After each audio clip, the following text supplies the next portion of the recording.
Football with friends is fun as hell. My name is Alex Dunlap. Oh gosh, how pumped I am to be here, especially with the big dog himself, Cody Carpentier. Now at Cody Carpentier on Twitter. We were just talking beforehand.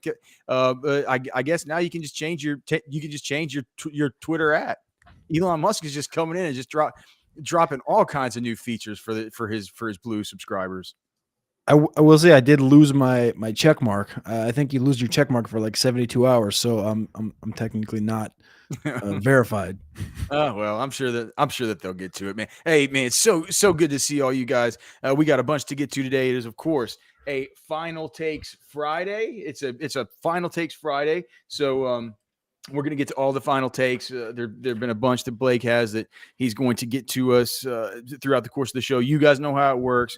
Just make sure and vote for me at the end, and everything else will just go fine for you. Okay.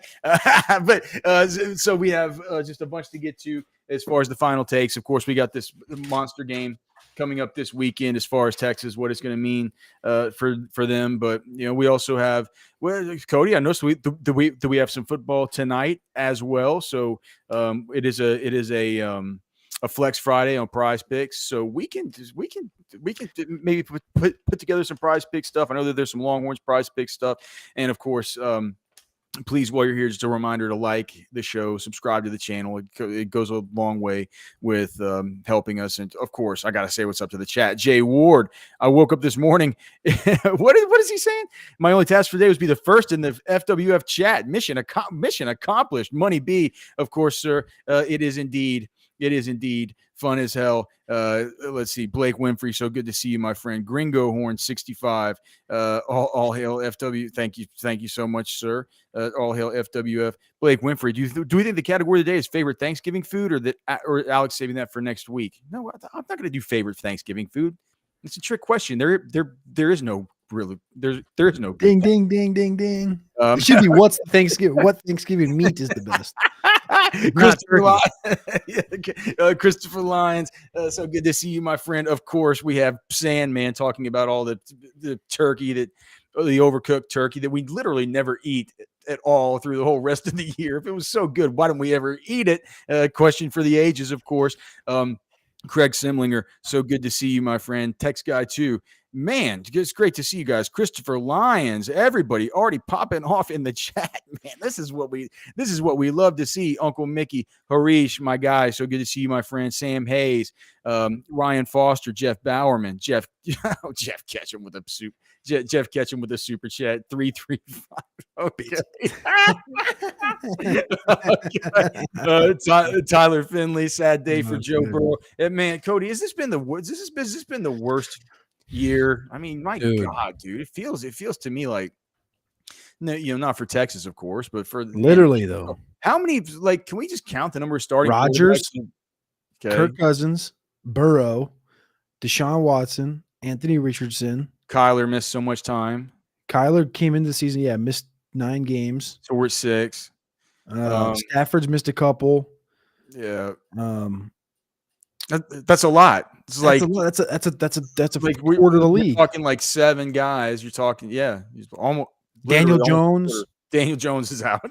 There's that. That's 8. That's a quarter of the league right there. It's wild, dude. Wild, man. It's and the thing is that I mean, it's gonna make the game, it's already affected the quality of the games, the stuff we got to watch, Tommy DeVito and all these guys. But it's a tough sport. Hey, dude, that wasn't even it. There was also the Mark Andrews from last night. It's I was like, this could be an awesome game. Like, I can't wait to watch it and all this. It's just a man. It was a tough game to watch last night. All right. Again, Catch him saying hit the like button. I definitely agree, Catch. Hit the like button, subscribe to the channel. We're at 17.5 thousand I guess subscribers now. And just a reminder, it is free to subscribe. It's not like subscribing to YouTube Plus or something. Like, you can just subscribe and it'll just make the videos pop up there in your feed for all the olds that we have out there. Cody, you ready for final takes, brother? I was born ready this week because I literally am so sick and tired of listening to Cyclone podcasts and these people bragging about how good and complimentary and exuberant and how happy they are for their team. I'm tired of it. I want to talk Texas with you, and I'm ready. It's time, Cody. This is a pee. This is a pee. Go in the house, pee on the rug kind of game, right? It's time. It's time. It's like they said, man. You take all the liquor, you pour it out in the pool. You go liquor Smurf. You eat their food. You pee on the rug. Let's get going. Blake, where's Blake? Blake. Oh wait, but first, what about best seafood? If I know Cody, he doesn't really like seafood that much. Oh, I don't know. You said this last year during the draft too. I don't know where you got it from, but I love me some seafood. I would have to say probably my favorite's gotta be crab legs.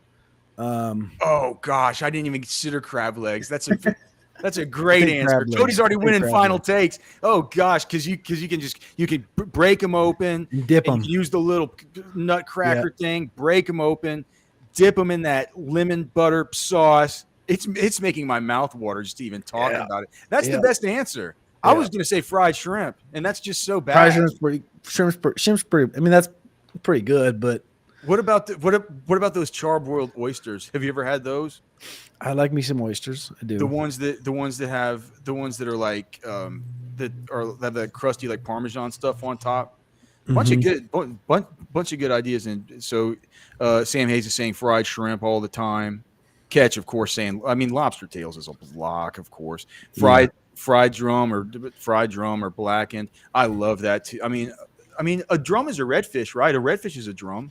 Yeah, that's what I was gonna say. Redfish. Oh gosh, tier. A blackened redfish. My God. Yep. All right. Final takes. Oh, but Blake, what's your favorite seafood? Oh, redfish for sure is my go-to. It's so good. Yeah, so good. Anyway, blackened, fried, absolutely. Grilled. All right. Texas minus 7.5, over under 46.5. So what's the Where question? do we stand? Just predict. Just if I were to bet on it out the gate. I changed my prediction from. Oh, you did? Yeah, I changed it because during the show yesterday, during the Prize Picks prediction show, I picked Texas to win 27-17. After going through the show yesterday and detailing out the return to the scene of the crime, just looking at it, man, looking at the difference in the level of team that Texas has this year versus the level of team they had back then, and we went over it. We talked about, we're talking DJ Campbell versus Tope Amadi. We're like all this stuff, right? That's probably not even the biggest thing. Oh gosh, it was on the defensive line when we went over the Ray Thornton and Ovie Ogwofu's numbers, right? Versus the numbers of guys like Baron Sorrell versus Ethan Burke, and also Tavondre Sweat, even back then versus the younger version of Alfred Collins and the younger version of Byron Murphy. It's just it's a world of difference. The linebackers, and there's no Breece Hall, there's no Brock Purdy, there's none of these guys. We went over it all yesterday. I think Texas whoops these dudes, man. I'm tired of walking around acting so scared of the Iowa State. It's Iowa State. So I changed it to 34-17 Texas. Oh, okay. I think that makes it now where it would be certainly. So I would take Texas minus the 7.5, and I would take the over, even though it appears that the money is actually flowing towards the under in this game. So yeah, that's where I stand on it. I started out 26-13. So I'm kind of in the same ballpark of where you began, and that was a couple days ago, kind of similar, where I didn't think we'd be able to run the score up on them by any means, but I did know that I think they're going to score. I think the running backs got enough speed and dynamism to break one loose during the game. And then I started to do a little bit of research. And Steve Sarkisian's 13-0 over the last two seasons against unranked teams in regulation. Obviously, they lost in overtime to Texas Tech. On the road, 3-0 on the road in night games this year. 1-1 on the road in night games in 2021 and 2022, and the only loss was to Iowa State in 2021. 4-0 in night games this year, 4-5 in night games the previous 2 years.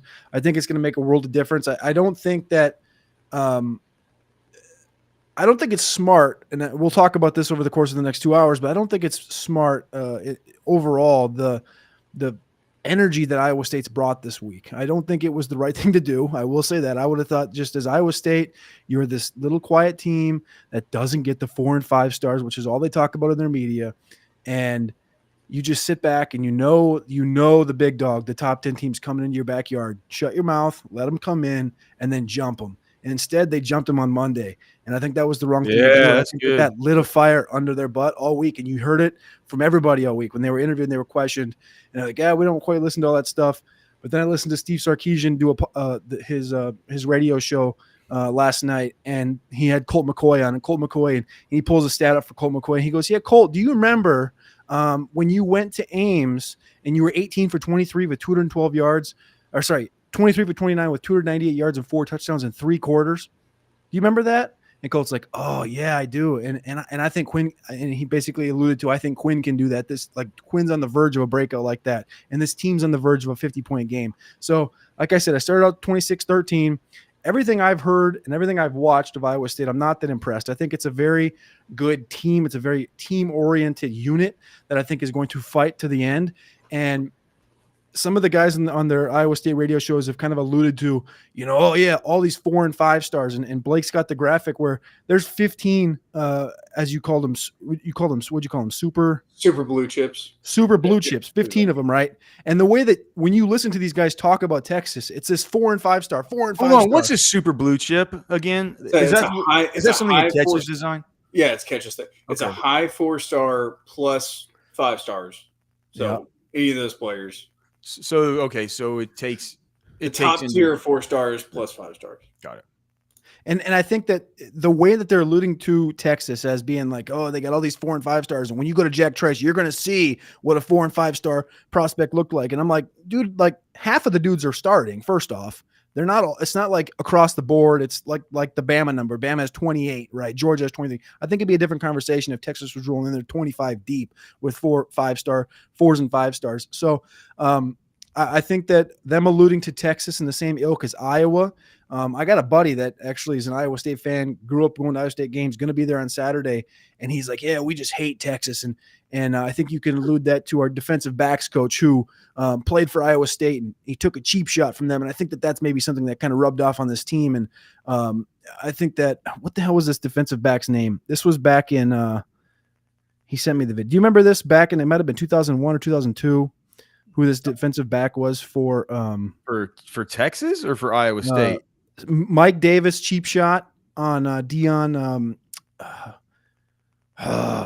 Iowa State coaching staff. Is he the current DB coach? He's on Dion Broomfield. He's their current DB coach. And my buddy basically said he said it wasn't always like this, but he says he thinks that that's kind of what this new coaching staff has brought in, because obviously you could see how miserable Iowa State was against Texas over the course of the 17 matchups. I think they're 12-5 all time. Texas is against Iowa State, and 3 of those wins are of the last 4 years. Right. So I think that's some of the energy was like, we got to beat these guys. They're cheap. They're the big fake team, all this stuff like that. And I think that's partly some of the energy that they've brought in. So all of this stuff concluded, and we'll talk about more of that over the course of the next 2 hours. I'm no longer 26-13. This is the game. This is the game. They're asking for it. They're asking for, this team can't play 60 minutes. We're going to play 60 minutes. It's senior night. We have the heart. We're bowl eligible. This is fun. We're going to be enthusiastic. All these dumb words. I tell you what, dude. And I haven't had this thought in over a month and a half, back to probably like the Baylor game. This is going to be a dusting. And I don't think it's going to be close. I think they're going to break not only through the 30s, right? They've been playing in the 30s all year until last week. They had 29, not through the 30s, through the 40s. We're putting a 50 burger. 50 to 50. Cody's going to win final takes. Oh my God. 50-13. Texas is winning this football game. They alluded to, and if you watch the Oklahoma and Iowa State game, Oklahoma was able to put the ball deep over the top of these defensive backs. And that's one spot that they don't think they can get beat at, but they did get beat at by Oklahoma. And I think they will get beat at by Texas. I just don't think Cody, I've been saying it all week, man. Like, as I started out the week, I started out the week fearful, because in my mind, I just had that last game in 2021 at Jack Trice at night in my mind, right? And then as I've just gone through, it's like we go through the week, we get to final takes, we put our final takes down, we put everything on the table, and through the course of the day, it's like on Thursdays, I always say, man, all right, well the hay's in the barn. We've done our work, we've scouted the opponent, we've You know what I'm saying? Like now we've done it all, and it's become more and more clear to me through every stop and through every game I've watched. And I haven't been. You're maniacal. You've been listening to the creepy Iowa State podcast. Terrible. It is terrible. It is like- terrible, dude. They're just like, this team plays 60 minutes of heart on the field, and they've exceeded everybody's expectations, and they're just playing so well. And congratulations on being bowl eligible. And it's just all these, we're a team, and it doesn't matter if you're big 4 and 5 stars. And I'm just like, you deserve this. That's all. It feels like it's probably not it's not the best content, but it's like this, dude. You don't ever know what's going to happen in a football game, right? You don't ever. I mean, there's no guarantees with this stuff, but I can't get out of my head how much different this team is. I mean, this team not only feels different, but it is just, if you just put the pen to paper and you just really examine it, these teams are just I don't even see a resemblance to Iowa State this year to what Iowa State was back in 2021. I don't see a resemblance. The only thing I see is the same good coach. And the one thing that I do agree with you on is that, it's a defense that technically is designed to, keep the offense in front of them, right? Make you dink and dunk your way to win. Technically, that's what you're supposed to do. When I look at them outside of TJ Tampa, and to a certain degree, outside of I keep always forgetting his name, Jeremiah Porter? something. Cooper. Jeremiah Cooper. Those are good players. I don't think they're necessarily. Do you think that TJ Tampa is some kind of 4-3 guy? I don't think he is. No. I think that what makes that defense so good is, for one, they play together so well. It's like you said earlier, they play like they're a team. They in that coverage unit, they play like they're a team. They keep really good leverage to the football. They disguise things in weird ways to where they can be opportunistic, and they can be, smart, kind of Johnny on the spot kind of players, but they're not a super athletic bunch. They're just hard because they're in the right spot. It's a good scheme. Matt Campbell's a good coach, right? It could be a good scheme to do all that stuff, and Matt Campbell could be the best coach in the world. But I mean, if Xavier Worthy is a 4-3-1 kind of athlete running by these guys, it's like you can't just coach a guy. It's like, hey, coach him up to be 4-3-1 so we can run with that guy. It's like it doesn't work like that. And if you want to completely guard the top, and you want to put a roof on the whole thing to where they're going to have safety help and have the angles on it, there's no way that behind this offensive line, Texas isn't going to be able to gash them. So I totally agree with you that there are obvious ways here to attack that defense. And I'll also agree that with the fact that while I'm worried about the what I view as the fact that the coverage unit really does play really, really well. I mean, any coach worth his salt is going to be able to find a way to exploit it one way or another. Correct. All right. But still, it was a great answer. It was a great seafood answer from Cody. But I still think you should vote for me. You just have to ask yourself: is life better whenever you vote for Alex? And the last time that you voted for me, Texas won the football game. So is life better? And I just think you should still vote for me. Blake, is the poll even up yet? The poll is up. Okay. Poll is up. Is Cody out to an early lead? Yes. Oh gosh. All right. Let's get. That's not good. That's not good. All right. We got more final takes. Not good for you. Split among Texas running backs in yards for each. Okay. This is easy. I'll go first. I've put this in the chat at least over under 9.5 times this week. I'm going 65% Baxter, 30% Blue, 10% Robinson, and -5% for Red. I was gonna say, dude, you went over. no, right on the nuts, dude. -5% for Red. You don't think that well, for one, that's not gonna. I mean, that's what you want, but it's not. Yeah, it's not gonna happen. That's what I. If I was the OC, that would be my.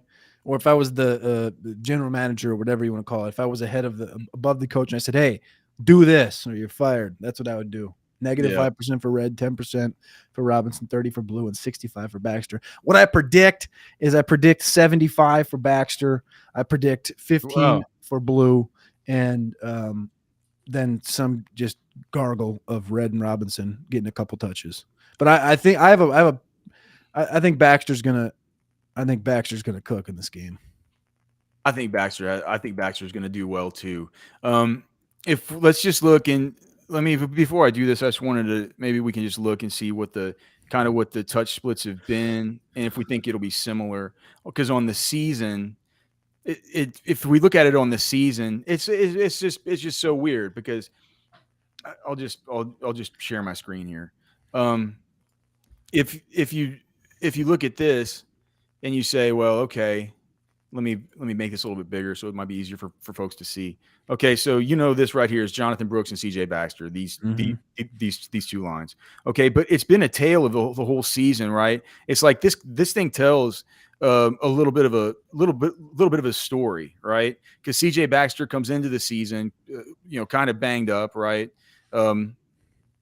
Versus Rice, and he gets only 16% of the snaps versus 45. And then versus Alabama, where he kind of played a little bit more, but then don't you remember versus Alabama? Didn't he limp off in that game? Right? He limped off at some point, or like everyone was worried. It's like, man, did he hurt himself again? So and then what was it? So no playing time versus Wyoming. Then he gets back versus Baylor, and as Baxter starts getting more healthy, right? They always kind of got him back going, even going into the Kansas game, wherever by this time Jonathan Brooks had already asserted himself as just a dominant force, right?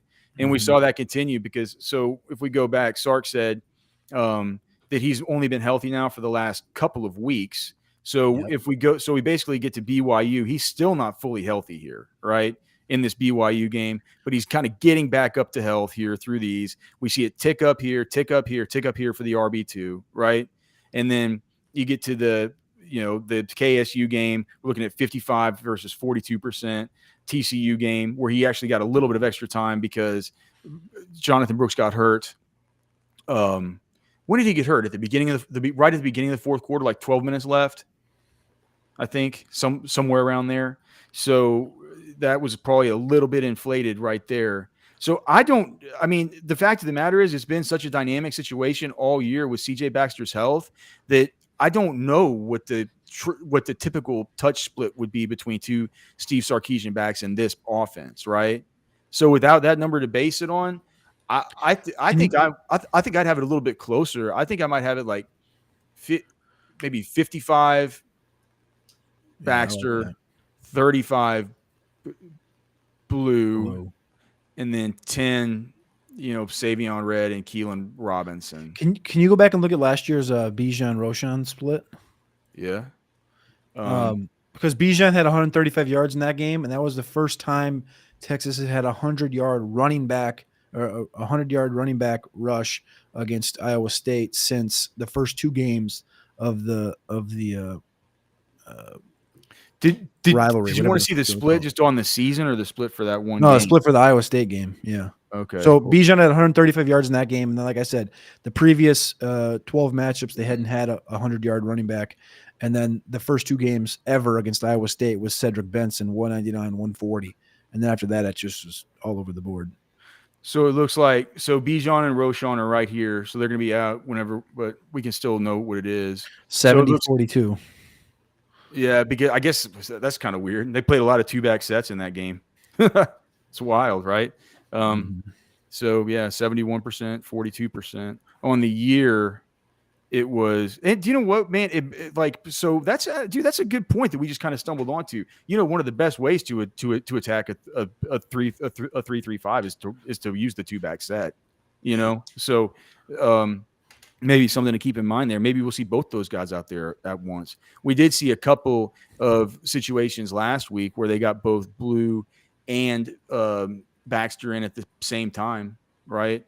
I was thinking to myself, would they have done that if Keelan Robinson was playing? I don't know. And it feels like Keelan will be back this week. So, but I would like to see a more traditional two running back set, like a Blue and a Baxter possibly at times. But yeah, that's how it went last year. I still think it's 55, 35, 10, right? Savion Red's still going to get some of the Red Cat stuff. He just did. Idiot. Dumb. And the way that we see more Blue, it's like here's what Darwin Lemon's saying. He's saying Blue will have the same amount of yards as Baxter with a higher yards per carry, and I think the way that we see more of Blue is, I mean, I'll be interested from Cody or Blake, or like, do you guys think that if he's going to stick, he's going to establish CJ Baxter. He's just going to establish him, even if he kind of gets off to a slow start. I mean, I think the only way that he doesn't do that is if, it's like, if he gets hurt, or there's like two, 3 and outs where they go to Baxter early and he just, he gets, he has like a horrible success rate as far as, what's expected with the down and distance on every single one of them. And he's just like, well, let's see if, we got to maybe try a hot hand here. I think that's the way it could get sort of, I think for what Darwin Lemon's saying is I think that for that to happen, I think that the circumstances have to be such that Sark is kind of taken out of his sort of CJ Baxter mode that he probably wants to go into this game in. Right? I think he's going to automatically want to do that. And I think you hit the nail right on the head. Like that's exactly, I think, in my opinion, that's what Blue and Robinson both bring, is they have this almost like Roshan to me. When I watched a lot of Roshan, it was just like hard downhill hyper power. And that's what it seems like, the burst in the power that like Blue and Robinson bring, even with their frames, that like it's a change of pace. And I think Sark said that about Robinson, but I also think the same thing for Blue. Like if Baxter does start slow, I could see that. But I do like, just straight up about the Baxter side of it, I just think that he came into the year, obviously labeled him the starter, and like that's Sark's dude, right? Sark recruited him, Sark brought him in, Sark's like, this is my guy.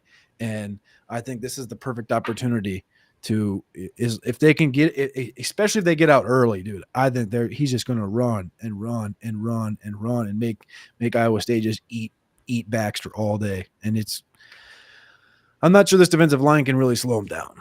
Yeah, that's one part of the defense that I'm not worried about at all. I'm not worried at all that we got more takes to get to. I'm not worried about my vote counts just yet. Still a lot of time to go. We've seen how these things can go. And remember, elections have consequences, okay? Remember, your life is better whenever Alex wins in final takes. We're gonna get to more of that right now. Next.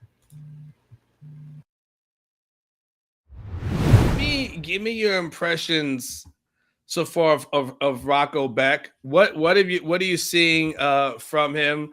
It's so crazy. I finally put something together. It's hilarious about Anthony Becht, who I actually covered when he was in the NFL. So this is crazy. But give me your thoughts on Rocco and what you've been seeing from him. Well, he's a quarterback that I think has played pretty efficiently.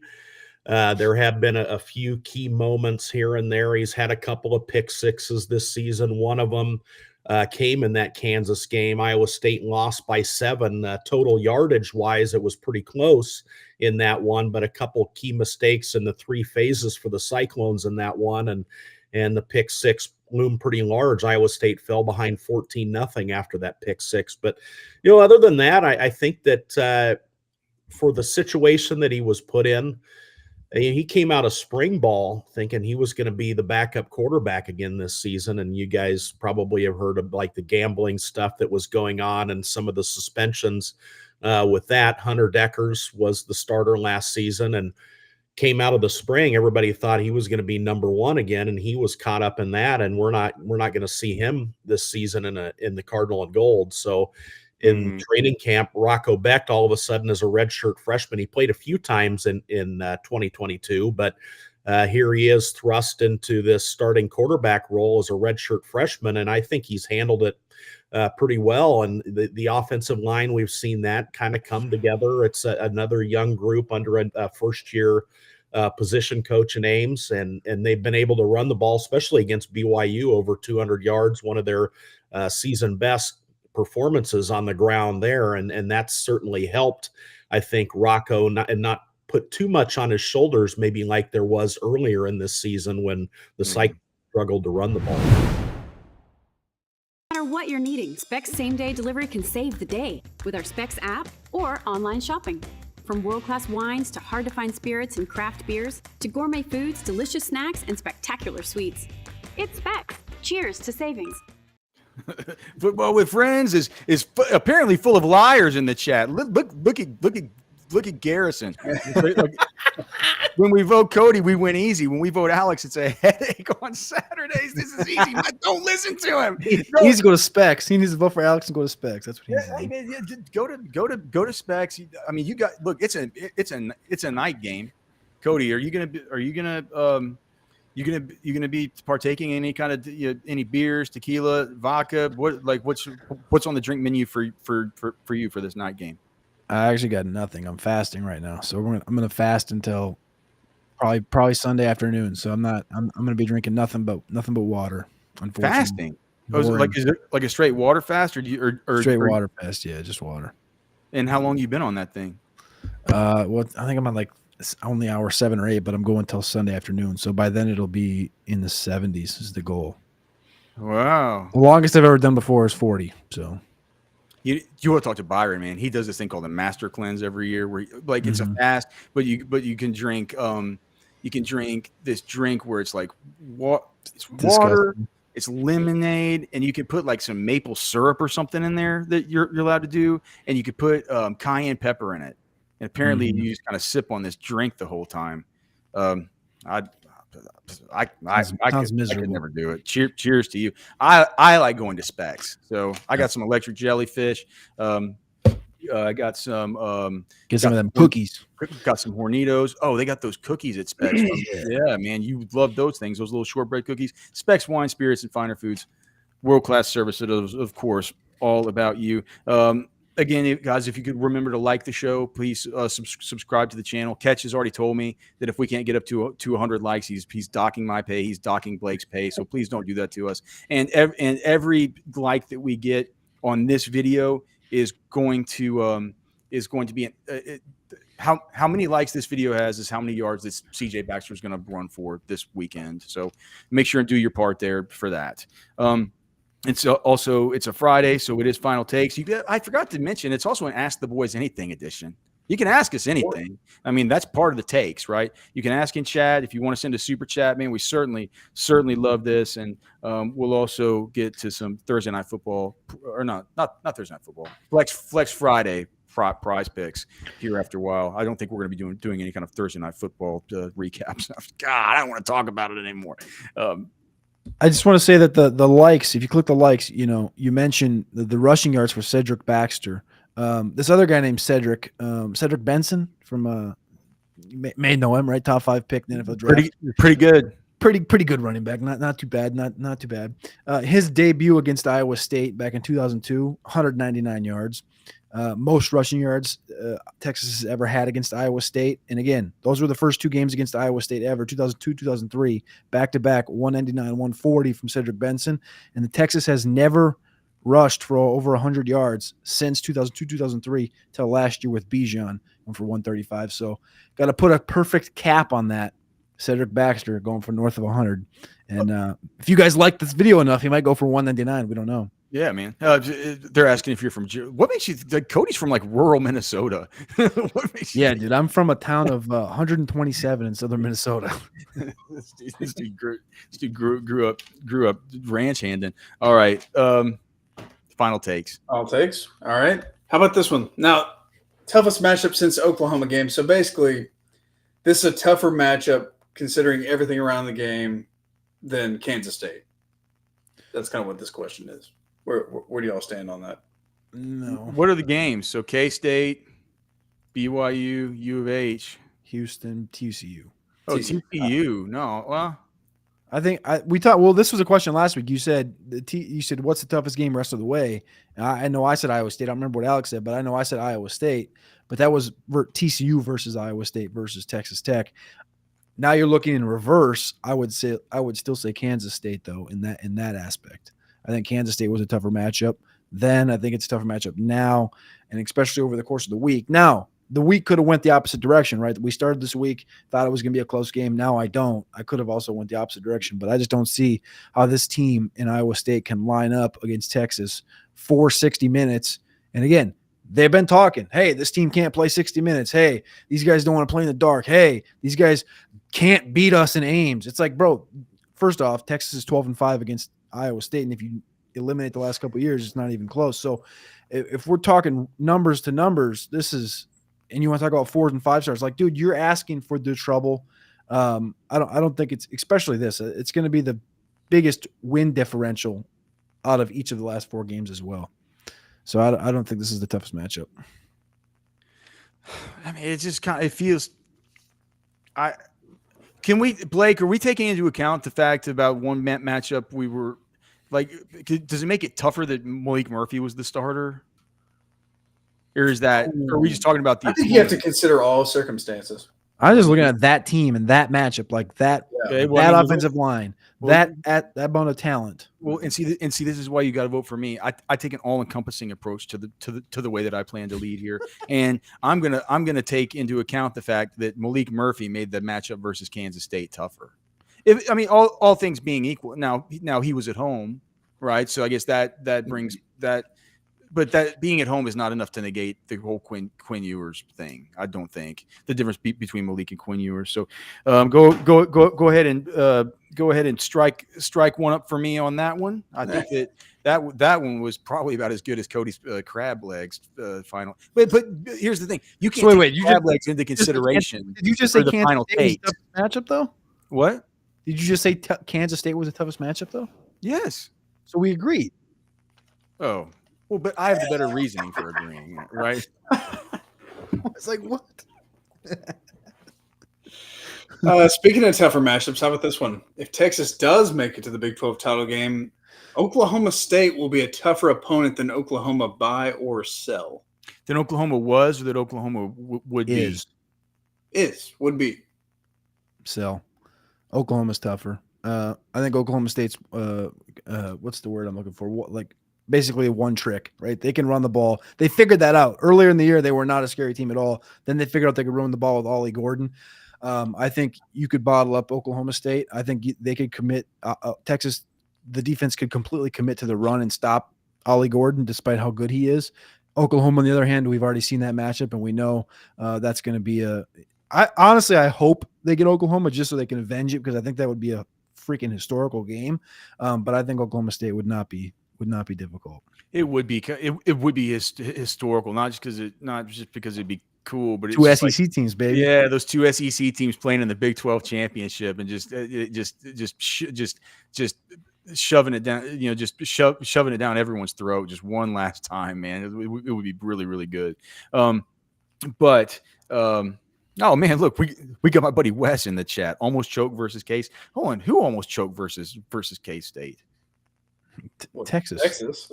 No, well, yeah, I mean, yeah, Wes, of course. Wes, Mr. Point out the obvious. Wes from Ames. I think that I think Oklahoma is tougher. I was looking at who does Oklahoma State play this week? I was seeing how are they only they're only favored by they're playing Houston and they're only favored by 6.5 points or something. Well, they just got smoked by UCF. Mm-hmm. Yeah. Yeah, Oklahoma State. I guess. And they think that Holgerson's coaching for his job as well, and it's in Houston. Yeah, I mean, from what I've seen out of Oak State lately, it's I think Oklahoma would be tougher. I don't hope Texas gets Oklahoma. I hope Texas gets Oklahoma State, but it would certainly be cool to see that game for sure. But just for the fact that Texas winning, and also, do you think, Blake? Best CF. We'll get to that one. Do you think, or Cody or Blake or whoever, there was discussion we've had on the show. Gosh, we were here talking on the show all the time. So I'm not exactly sure when this was or whether it was in my real life or did we talk about whether or not Texas might have a better chance at the CFP? Now they're going to need help, right? But if they'd have a better shot at the CFP if somehow they were able to avenge the OU game. Oh, I did bring that up on one show. Yeah. Yeah. Cody, what do you think of that idea? that in the minds of these cockamamie voters who are like the PFF Wizard of Oz that don't even tell us what they're judged. Like, it bothers me, man. When people are just like these judges, these idiots, they're just like the people at the swimming meets that hold up a car, or the diving contest where they hold up a card that says like 9.5, and like, what does that even mean? Mhm. You know, but I but agree. in their minds, like avenging the OU game. That was Blake's take that could be helpful. Makes you you agree almost like not have one loss, but have like a half of a loss, which is a little bit like that's kind of how it works in my brain, right? So, two neutral site, one worth a championship, one not. I think if you can avenge that loss, it definitely holds a little bit of weight, and that would be something where I've mentioned it before. I think if things unfold in a certain way that they have it lined up right now, and I've said this before to you, they have it lined up right now to put Alabama over Texas if Alabama wins the SEC championship. And I believe that wholeheartedly. I believe that that's how they have it lined up. Now, if Texas can avenge that Oklahoma loss and essentially make that almost Hold on. I know I'm sorry. You just said they have what lined up? the way that the way that the committee has lined up the rankings with Alabama directly behind Texas over the course of the last couple of weeks, they have it perfectly aligned so that if Alabama runs a table and Texas runs a table, I think that they will have enough power to put the Alabama win against Georgia and jump them over Texas. You yelled at me last week and said it was cockamamie. I understand that. But what I'm saying is, like, we know one of Oregon, Washington's going to lose. We know one of Ohio State, Michigan's going to lose. And I think that the committee, you can't have no SEC team in the Final Four. Like, you can, but they won't. And I think that's how you get, kind of cucked out of it. And I think that that's an avenue. But what I'm saying is, one way that you can avenge that and kind of almost like block it, right, is by beating Oklahoma in that Big 12 championship and almost saying, well, I mean, we're the closest thing to undefeated as you can get other than being undefeated, right? So I'm following that thought, Blake. So and just in the national landscape, Oklahoma is way higher looked upon than Oklahoma State is right now. I don't think the committee 100%. thinks a whole lot of Oklahoma State. 100%. Craig Simlinger saying like, isn't that too late? Because I'm not sure the date of it, but I'd imagine it's the Tuesday night after the championship games are played. Yeah, that's right? what I was saying. Yeah. They do the show. They do the cockamamie Tuesday night shows, and I figured they got to see the outcome of the championship games. I'd imagine that goes into a big part of their formula. All right, what was the one you asked? I'm going to parlay this into the best college football games of the weekend. Let's take a look at the slate here. Let's look at the CAD. Man, By the way, I looked at it earlier, I didn't think there were that many good ones. I thought there's only a handful. Who's Tennessee? Is it Georgia, Tennessee? Georgia in Knoxville, yeah. Yep. That's Utah, Arizona. Is there a chance that is there a chance that Tennessee could knock them off? They're only 10-point favorites. No. I think Washington, Oregon State is probably that's the top game. Oregon State's favored in that game by a point. What? Oregon State's favored. Yeah. I don't. The Vegas hates Washington.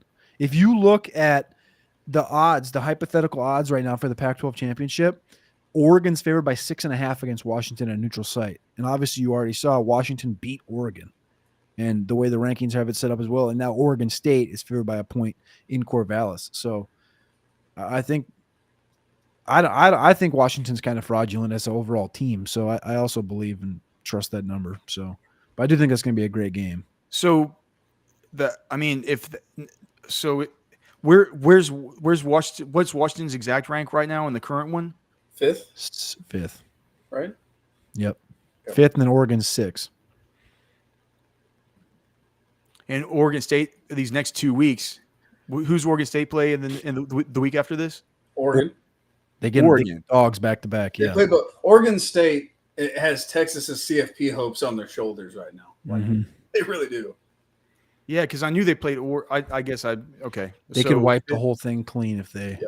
I don't know if they will, and I also don't know what that would do. Like, look at that resume would be crazy if they were able to do that. But I just don't think they can vault an 11 team up to the 4 spot. So, Oregon State has 2 losses. All right, so Oregon State's a 2-loss team. Okay. Yeah.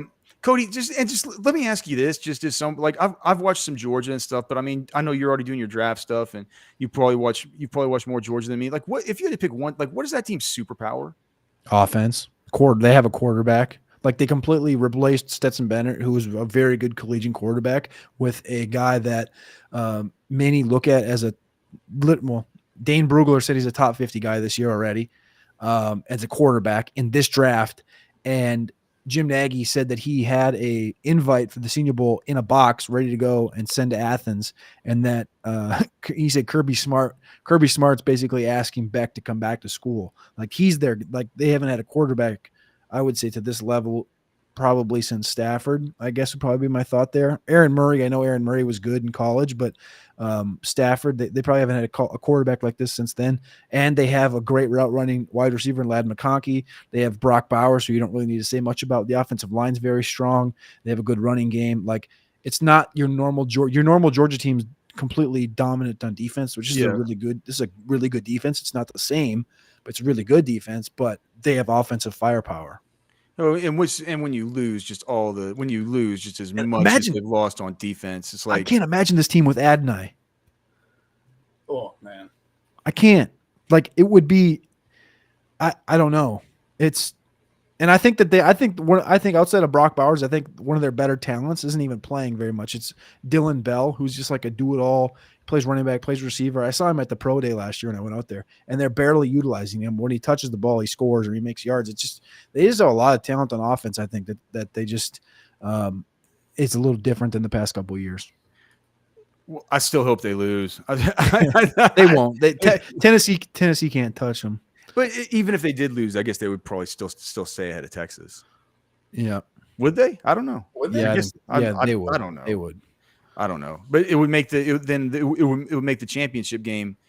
Mm-hmm. And it all gives me a headache to think about this stuff. I can't wait till it's 12 teams. But then you know what? It's gonna give headaches to the people who are at number 13 and 14 and 15 and 16. It's like it ain't ever gonna end, right? All right. But so I think that's my thing, that one and the Oregon one, the two that is the Oregon, but the Oregon State game, that's going to be on when Texas is playing.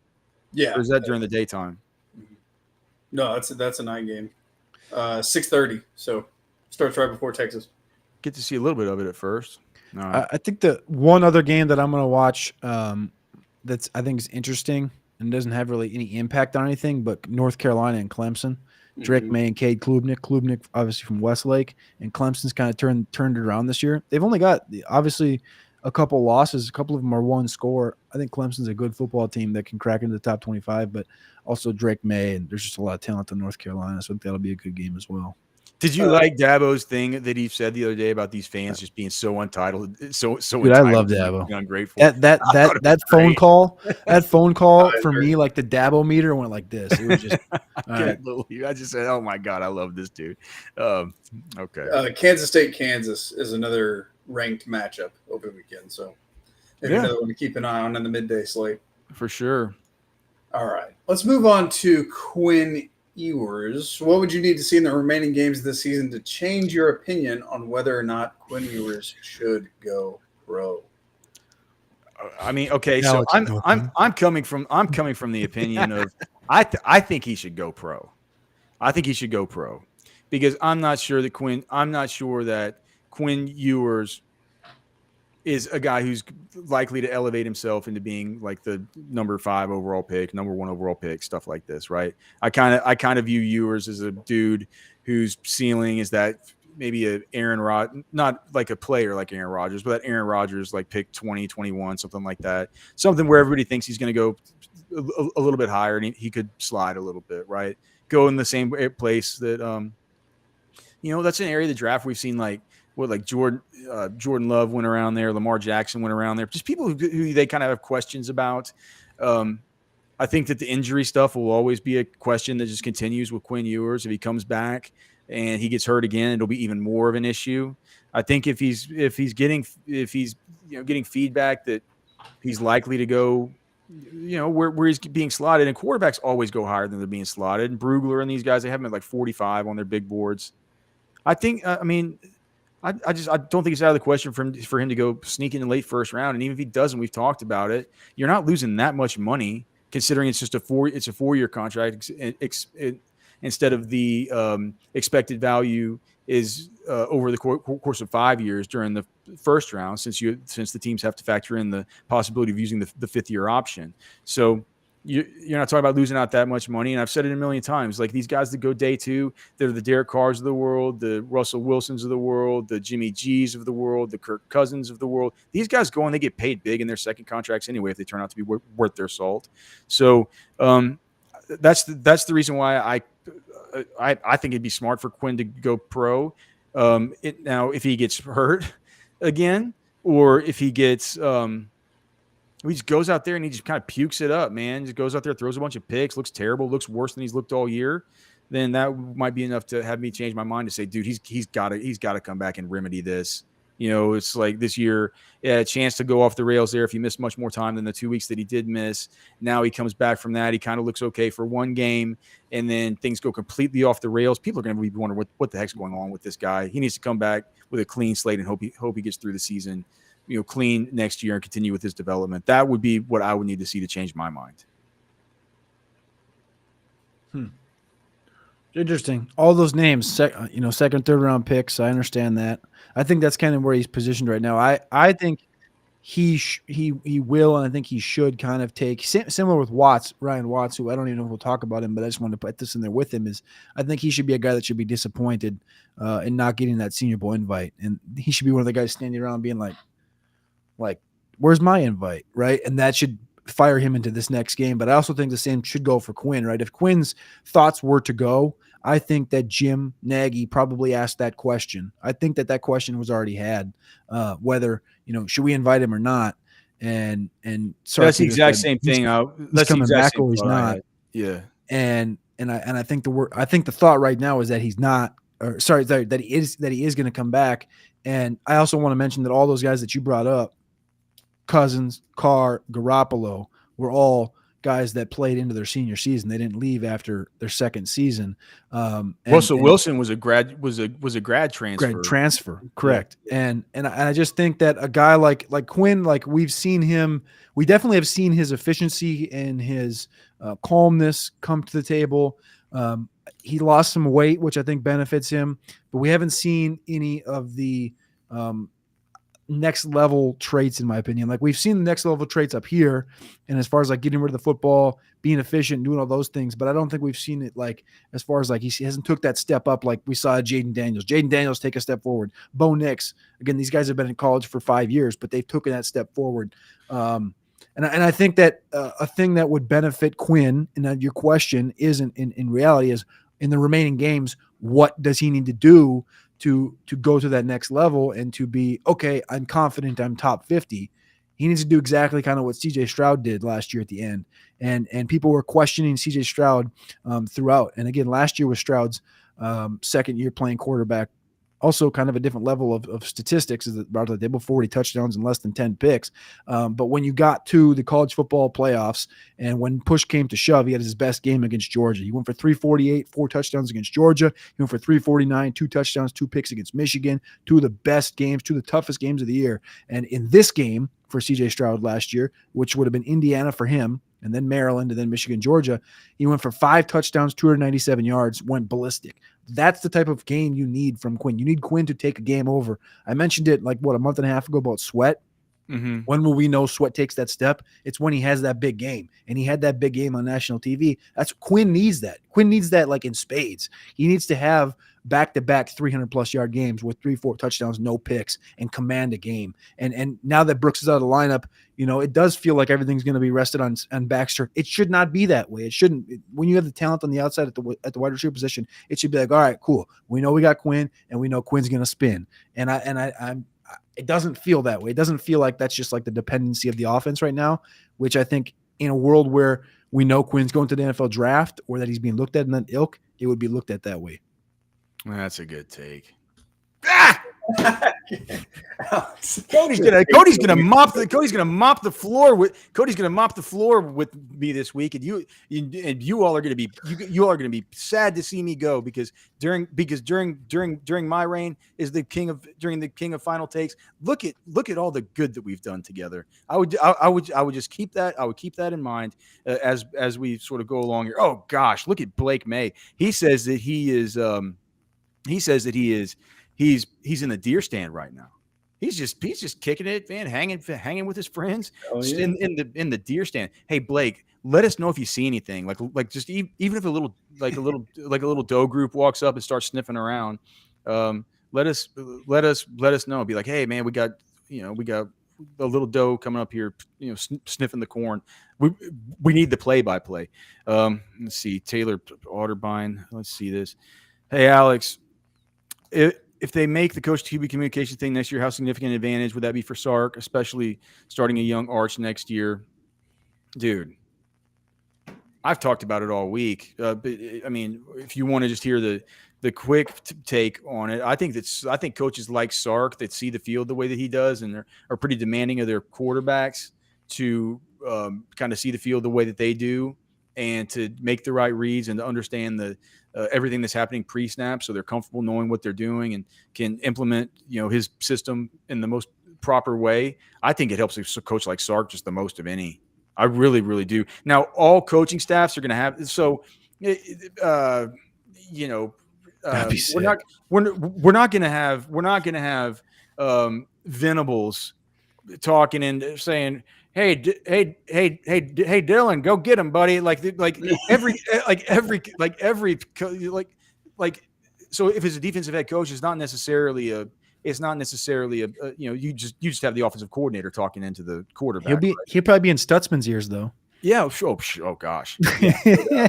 but I think though, man, and a lot of this stuff is about scoring points. It's about offense. It's about scheme. As far as the scheming of things, it feels like on offense you can do a little bit more damage that way. And when your most high end your most high end brain trust in the whole organization is your head coach, and that like the most important part of his brain is understanding what he sees on the football field and trying to communicate that and teach that to other people. I think a coach like Sark, right? A coach like Lincoln Riley, a coach like what's the Tennessee guy who's all fat now? Heupel, or is it Hibble? Heupel. I always get those guys mixed up. Gosh, man, he looks so much different than he looked in college. I can't believe that guy was an ex-quarterback. But it's those kinds of coaches, though, right?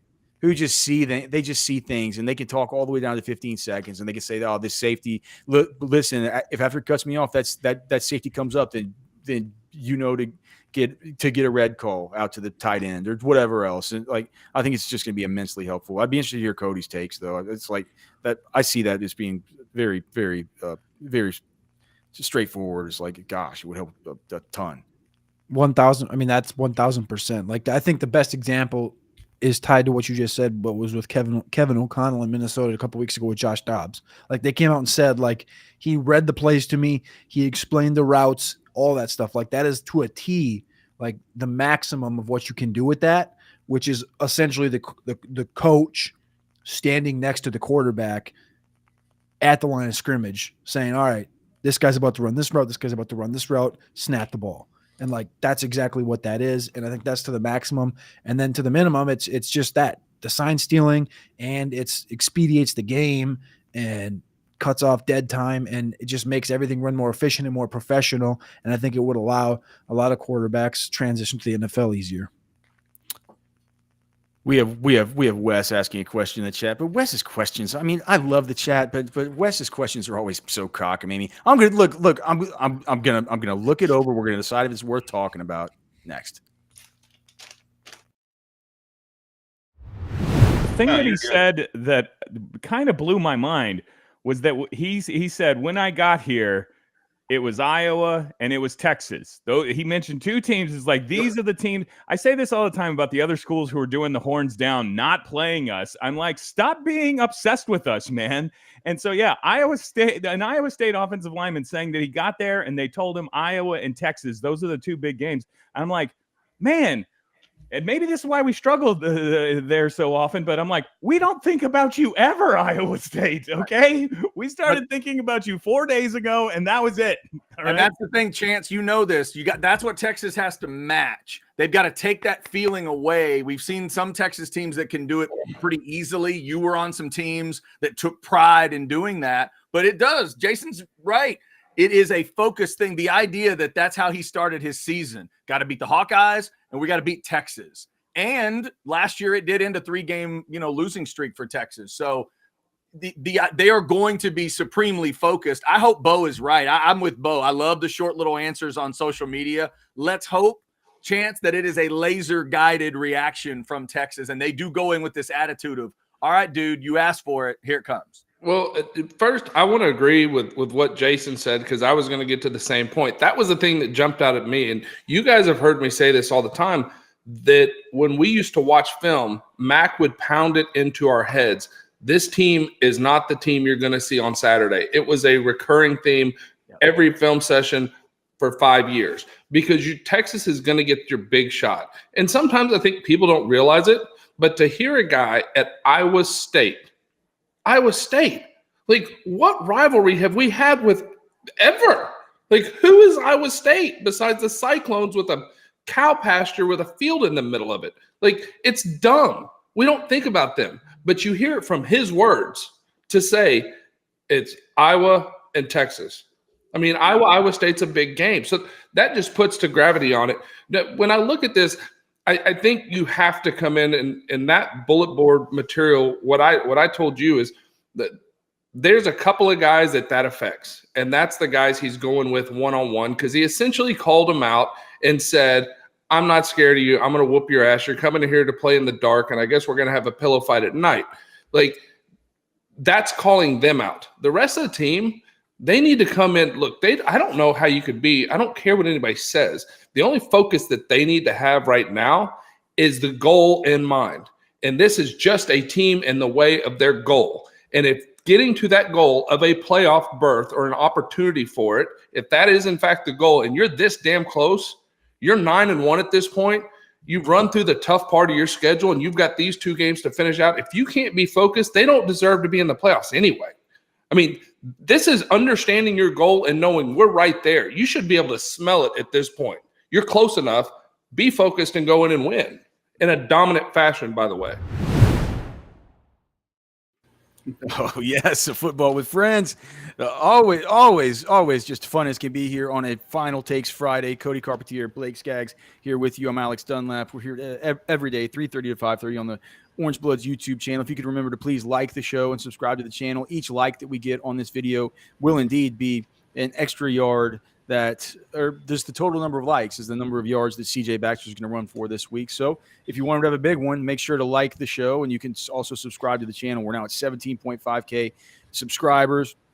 The growth of the channel. I can't believe this channel only started. Can you believe this thing only started back in like August? It's wild, dude. I feel like I've been doing this for a decade, and I didn't even start out with a show. I just got a call from Catch one Monday saying you got to start doing a show every day. Okay. Okay. So, all right. So what was Wes asking? So this isn't as cockamamie as I thought, but I mean, we've been talking about this, right? Wes is just kind of out of the loop, right? But here's the thing. It gives me a headache. Can you hash through this for him, Blake? Oh man, it gives me a headache too, but I think Oklahoma State still holds most of the tiebreakers except against Iowa State.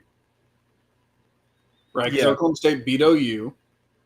They haven't played Kansas State, right? I don't think that game happened. So Iowa State beat Oklahoma State. Oklahoma State beat OU. Let's see. OU beat Iowa State. I think the easiest way to look at it is if Oklahoma State wins out, they're in. They're in. Texas wins out, they're in. Texas wins one game, they're in.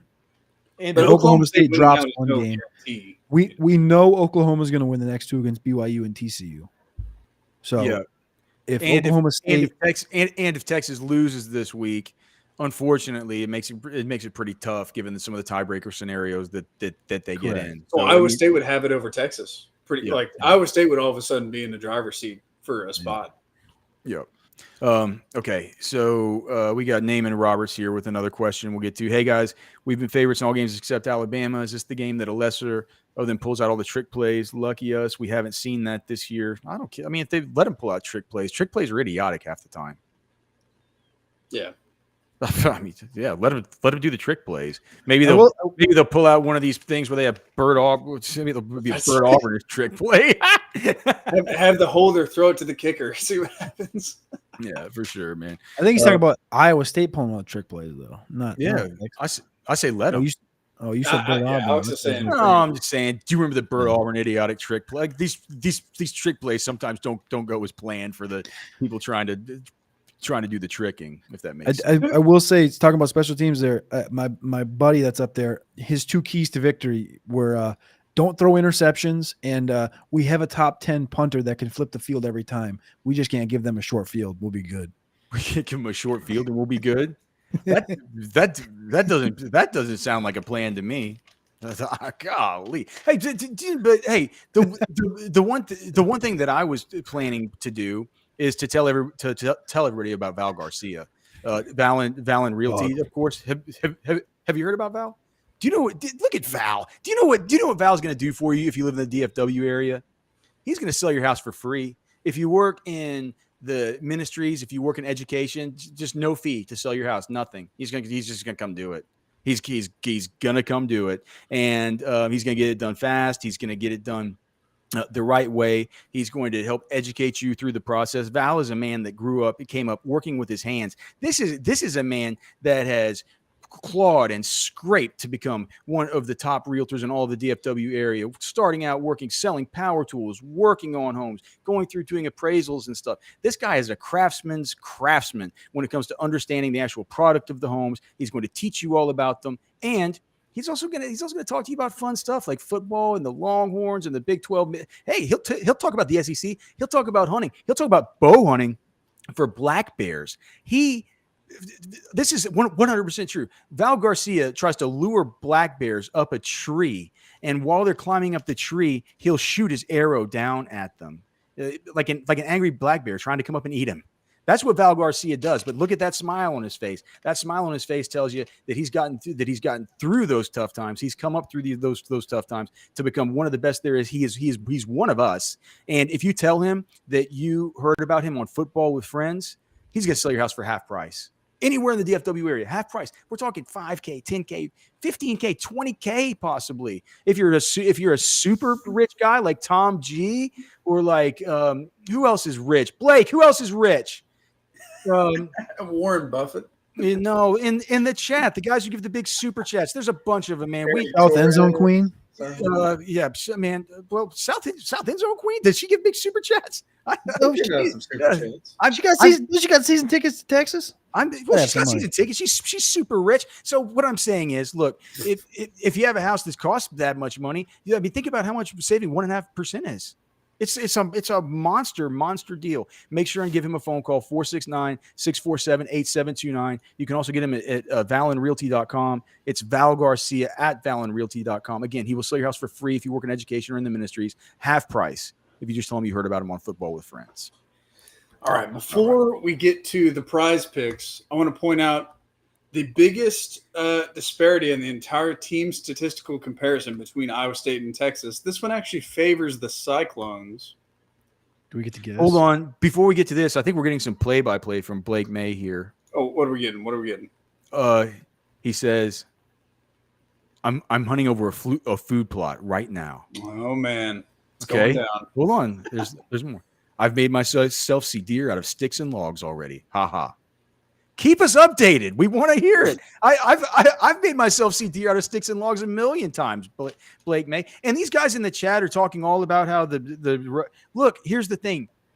I've been really just talking to myself about this because I don't have anybody to talk to much about it. My wife doesn't want to hear it. But what I've been saying to myself is that these deer have to rut no matter, like, even if it's a weird weather pattern. I know we're kind of stuck in this thing. These deer still have to rut. It's like, I mean, it's the time of year they're going to have to go do their thing. It's going to happen sooner or later. And I think what it's going to be, I'm looking at DeerCast right now, right, for the county that I'm going to be in. starting next week on Wednesday, dude. On Tuesday, it looks like we're getting a little bit of a system that comes through on Tuesday that takes the low temperatures from where we're sitting now in the 50s, like the high 50s for our lows.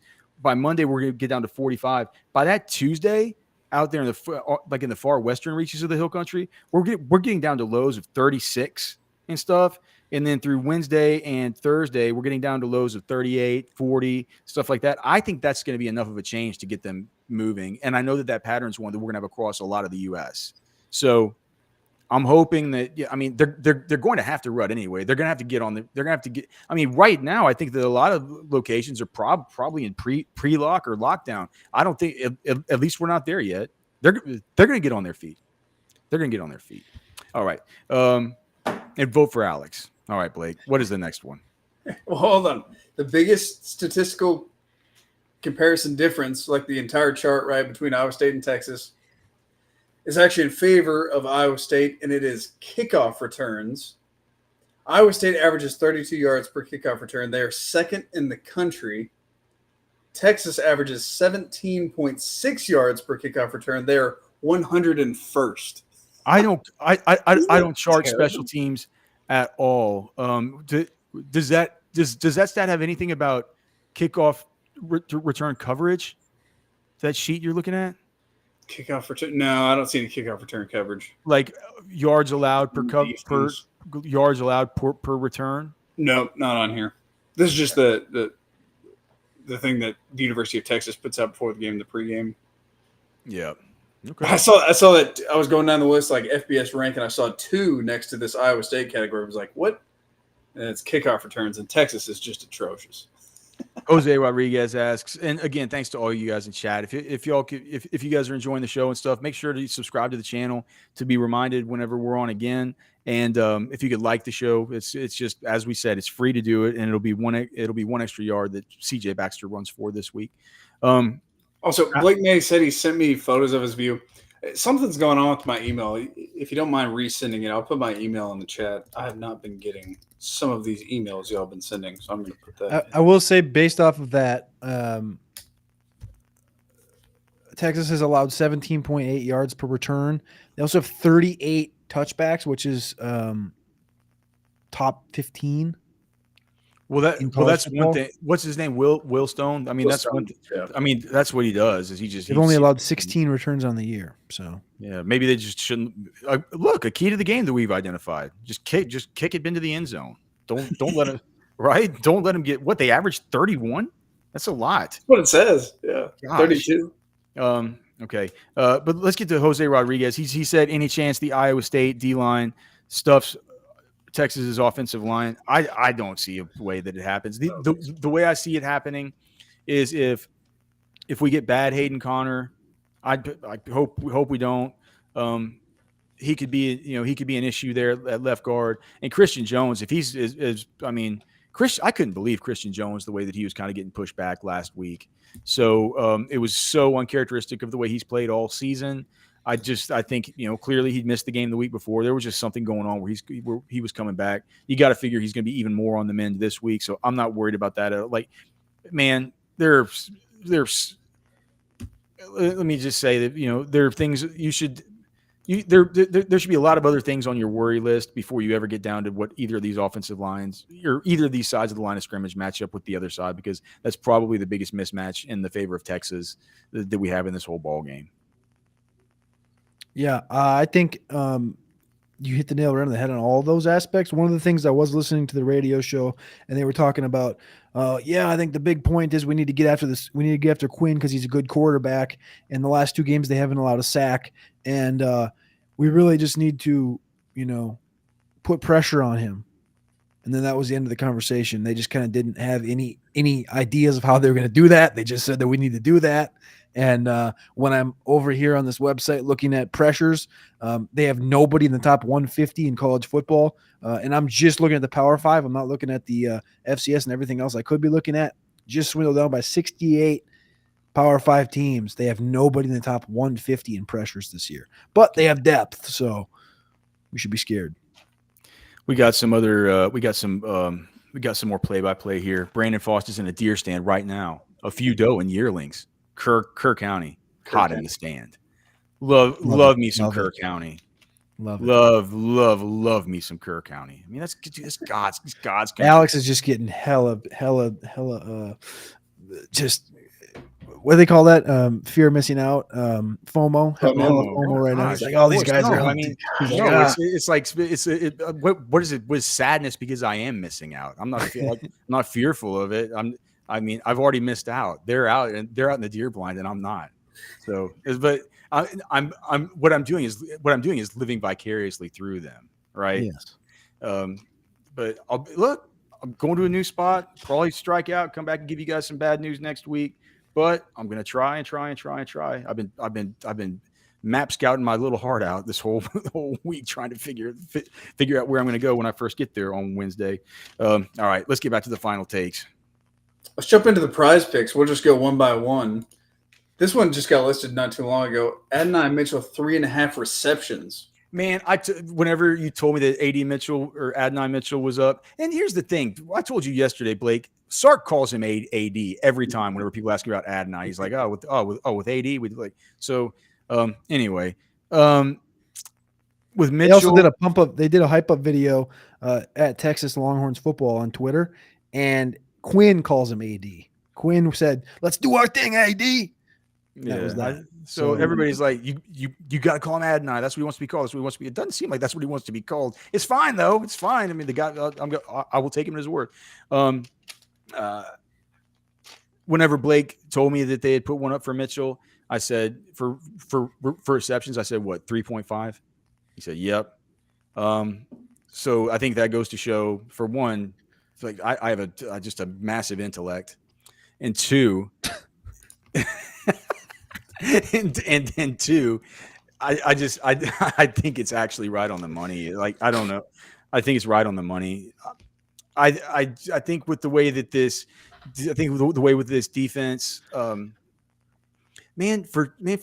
some reason, I kind of think that an Adonai who really makes his money at his route stems and can really do some manipulation, with his with his feet at the routes transition point, and it's kind of one thing that Adonai is just super good at is the way that he separates at the routes transition point, and he plays with defenders. He can, he's not. I don't think he's going to be a guy that's going to, blaze at the combine. I think he's going to be perfectly fast, right? But I don't think he's going to blaze at the combine. I think people are going to like him because he's like technically really good.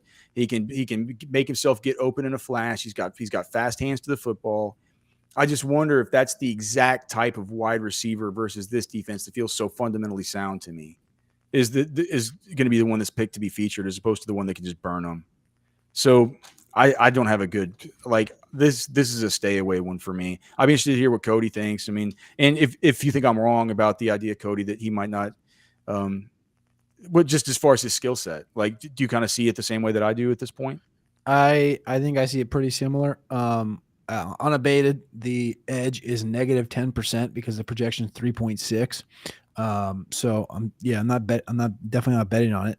As far as he goes, I think my initial thought was like 4.57, and then I kind of compared it to who I think his comp is, which is like a T. Higgins type, and I think T. Higgins ran like a 4.54. So I think that's the type of player you're talking about right here. There, dude. And I like that T. Higgins comp. That's a good comp, dude. We've even talked about, like, not we, but Sark has talked about on shows multiple this week how important Adonai was in the certain situations. All three of his catches had big meaning last week. And it wasn't like, hey, we need to get Adonai 8 catches. It was like, we know we can use him in a certain situation. Bang, hit him. Bang, hit him. Bang, hit him. Mm-hmm. And like, that's going to happen. He could have a game where he has 1 catch. Like that can happen. It's already happened. He also could have a game where he has 8. But that's the game you're playing with a player like this with this much talent around him. So I do agree with you. I think that this game is much more driven for a Worthy type of a situation than anything. What about the receiving yards at 53.5? Similar thing. Like, I know he's went over the last couple of weeks, but it's if It I'm doesn't feel like an scared, Adonai game to me. yeah, if I'm scared of the receptions, I'm going to be probably scared of the yards because Adonai's not a guy that I don't think is going to take like 1 for 50. Like, the range of outcome is lower for Adonai to have like a catch for 45 yards, and then so I just stay away from it. Bird Auburn 6.5 kicking points. Oh, well, you know with Auburn, that Sark says that anything past what did he say, 47, something like that, or that's what he feels comfortable with. But he's been money, so the kicking points now, is that a fantasy score or just kicking points? I think this is kicking points.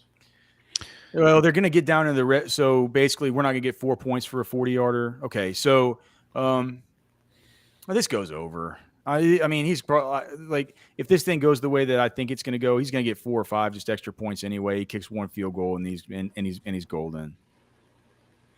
Yep. 11 last week against TCU, 15 against Kansas State, 5, 7, 12. I think he goes over. All right, this is the big one. Baxter 80.5. Just smash it, man. This is the game. Yep. More.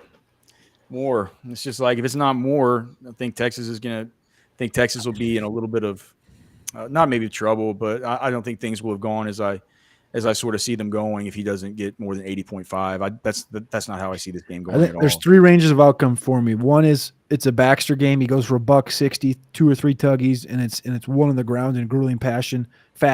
2, Quinn has his game. He goes for 320, 340, and they're passing all day, and Baxter goes under, or 3, they lose. Let's not talk about 3. That's just one of these 2 guys is going to have a game. This is my favorite. Where do we stand on JT Sanders? This is my favorite one of the whole week. I've talked about it, how I think you need to exploit the seams of this defense. It's the way you're going to beat this defense. Attack C gap in the run game, exploit the seams in the passing game, create advantage throws to those open windows in the exact areas that JT Sanders is going to operate. Give me the more. 33.5. It just it needs to go more. Plus, man, it's like JT. Gosh, man, I'd like to look and see. Like, I don't chart. You don't want to say what. Just keep going. He's very dependable. It feels like whenever they throw it to him, it feels like he's always coming up with the big catches and stuff. I don't have his number of drops in front of me. I don't know, but I think JT's gonna have a big game here. Good. I'd love to hear that. I think the same thing. I thought the angle you were going towards right there was kind of similar to what you did with Worthy last week when you're like, I think Worthy's value's kind of fallen XYZ, and then Worthy has a big game and he's already matched last year's statistics in a few less games. And I thought you were going the same avenue with Sanders, and I was going to go, bro, no. But I think that this is a thing where, like, he's averaging 5 more yards per reception than he was last year. They're using them in a different facet. And, like, this is his opportunity. I think we saw Worthy have a good game. Worthy can be utilized in this one downfield. And I think Adonai is going to be like a main focal point for this defense. And I think that's going to leave Jatavian susceptible to the center of the field, just like Alex talked about. And I think this is going to be a game where in 6 months, we're talking about the NFL draft stuff. Like, I know everyone talks about Brock Bowers, but in any other class, Jatavian is the clear number 1. And I think Jatavian by himself is already in tier 2, and he's in his own tier. And I think you're going to see another good game out of him where it's north of 50, north of 60 type of a situation. Has his draft stock been hurt by Nah, man. any of these games? It's the thing is, like, we saw enough last year, and you've seen growth this year that, like, everybody knows what Brock Bowers is. There's really nobody else in college. That's really the thing. Is like there's nowhere really for him to fall to. He's in his own tier by himself as well. Right. That's a good point. That's a good point. Ooh, Quinn Ewers, 251.5 passing yards. I think this is another one where it feels like the Adonai stuff to me, where I feel like it's pretty dialed in. I guess I might take the more, because if I remember when we first kind of flipped over the cards on this and looked at it for the prediction show, I remember thinking, I'm like, all right, what's this going to be, like 262.5 or something? That's kind of what I thought. So I think if it goes more, I think it might be something like that. But it doesn't feel like enough of an edge to me, and it's not one. It's like the JT one or the Baxter one that I just have a lot of conviction about. Right? I think this it's a very lukewarm more for me. Do you know how many Texas quarterbacks have thrown for more than 250 yards in Ames and won? No, but do you? 0. Who's thrown for 250 and lost? Ellinger and You probably don't want to get into you probably don't want to get into a throwing into a game script where you're forced to be one dimensional and throwing the football against this against this kind of coverage unit. They play tight coverage. Case McCoy had 244 and a 31-30 win. Case McCoy. That guy had some moxie, didn't he? He knows the most. Yeah. Oh man, I'll never forget that Alamo Bowl performance against Oregon, the 2 pick sixes. Oh God. No, I thought you were saying the other. Wasn't there I think there was another thing that kind of happened down there in San Antonio that we're not going to get into. I'm not sure about all that. Okay, what's the what? So we got a few more Quinn ones. We got half an interception, 1.5 passing touchdowns, and 18.5 fantasy score. Y'all like any of those better than the others? Interceptions, I'm going to go under. I think he's done a better job taking care of the ball and being more efficient this year. I know he's playing against I'm kind of shocked this number isn't maybe 1, just given what this defense has done. Cooper's been a interception menace, but I think Quinn's going to do good enough to stay efficient. You don't think he throws a pick here? I'm trying to talk myself into this one, and it's going. My brain's telling me not to do this. So I'm stopping. There might be one that's not his fault. I'm stopping in my tracks right now. I'm retracting this. This defense does a really, really good job with their disguises and stuff. And Cooper's been their dude that goes he's their rover kind of robber type, man. He plays the most important safety position for those guys, and he's really opportunistic. So I if you're gonna put a gun to my head, I think I'd probably take the more. Did you stay away from this one? 1.5 passing touchdowns? Probably, but I mean, I think I would take the more just because look, man, that's how I see the game script going. I think this is gonna be a game where we get into it, and I hope it's not one of these games where, like we've talked about before, where we get into the game and you're worried about it the whole time. I would love nothing more than this to be a boring game where Texas just comes in and rolls and just shows us what a Texas team with this level of talent, whatever those super blue chip kind of kids, like, just man, show us that for one. Like get out to a big lead, go dominate, pee on the rug. Let them know who's boss early on, and just don't stop. And if that's the case, I think that Quinn Ewers is going to have more than. I think that Quinn Ewers saying that he's going to have 2 touchdowns in that setup is basically a given, I would say. He had 3 last year on 26 attempts in this game. He's got better talent around him now. Yeah. Yeah. Then we got Worthy. So 6 receptions, 15.5 fantasy score, 66.5 yards. 6 receptions. I mean, what did he have last week? He have 11 catches or something? Let me go look. 10, 5, 4, 6, 8 last 5. I'm gonna go under here. I'm gonna go under. I think the line we're drawing and trying to build what we've been building for this game right now is we're talking about a lot of running from Baxter. We're talking about efficiency. We're talking about Adonai getting kind of limited, Jatavian getting a little bit of work. And for me, I think Xavier, most of his work is going to come over the top, or it's going to be like a quick game type of a deal. I'm not sure 6 is. I don't love the 6 number. I think it's on the button. I think he catches 6 balls. I think you're going to push. I mean, that's just what I think. I know it's a boring answer, but I think it's perfect. This one I'm more in line with going the over with the fantasy score. Yeah, just because one this guy he's got one touch ability, right? A 65-yarder. You're talking about 13.5 points. Bang. Yeah. You're talking about exactly 13.5. Yeah. So that would be my deal there. 66.5. I think it's kind of the same as the fantasy score, right? I think that's probably what he's going to, I mean, it's just the same as the projection, right? 6 for 65 or something like that. They add on 1 extra point. Oh, since they're only adding on 1 extra point, I think that should say that I think that actually the fantasy score is the one that's best because you have the built-in the built-in possible bonus of the touchdown to save you if he doesn't get to his projections. So I think the fantasy score is the best one, 15.5. What has he done the last 5 as far as his fantasy scores? Let's see. 23.7, 11.4, 6.7, 21.2, 18. There's only been once out of the last 5 games where he didn't get close. You know what I mean? Mm-hmm. That's yeah. So yeah, that's where we see that one. We still got final takes. I can't believe it. When does the vote? When does the voting end? Here about 5:15. We'll close it up. Usually about halfway through the last segment. All right, Make all sure right, you'll so get fine. some. We got to get to the final. We're going to get to the rest of the final takes. We're going to put together a Flex Friday ticket over there, or Flex Friday entry over there on Prize Picks, and we're going to do it all next. I think this is the other thing too for Quinn is, and it's going to be interesting. It's not something. It just came out a couple days ago, but I'll be very curious how the bowl games, not the bowl games, the All-Star games, how they look at Quinn. Will they give him an opportunity to come to the Senior Bowl? Will he get an opportunity to go to the East-West Shrine game? Will he take that? Will he want that? Because to me, that can be kind of the final stamp, the final nail in the coffin to say, yeah, this guy's ready.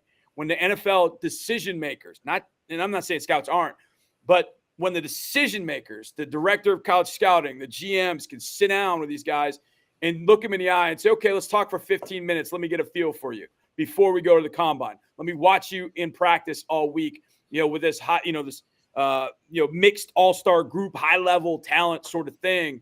That could be something that really helps Quinn as well and helps some of the underclassmen. The thing is, there's so many quarterbacks in this class. It's going to be tough to pick which ones will go to the Senior Bowl, which ones go to the East-West Shrine game. And maybe Quinn doesn't need to do that. Maybe he finishes up these next few games and just rocks it, beats Oklahoma or Kansas or whomever in the Big 12 championship game, and then gets into the playoffs somehow and then rocks it then. And all of a sudden you're like, wait a second, maybe he doesn't need that. Maybe he doesn't need, because he's shown it all, maybe he doesn't need to go do it for another week. Maybe his status and his stock is rising that fast through that whole process. And look, we saw what happened with CJ. There were a lot of people that were down on CJ. And then he has that game against Georgia, and it was like, oh, no. I love that guy now. Well, yeah, you love him now. But what did you think about him, months ago? You weren't saying that months ago. You suckers had him going number 11 in your mock draft in November. So if Quinn does all that and really hits a hot streak, maybe he doesn't need that all-star game or that opportunity.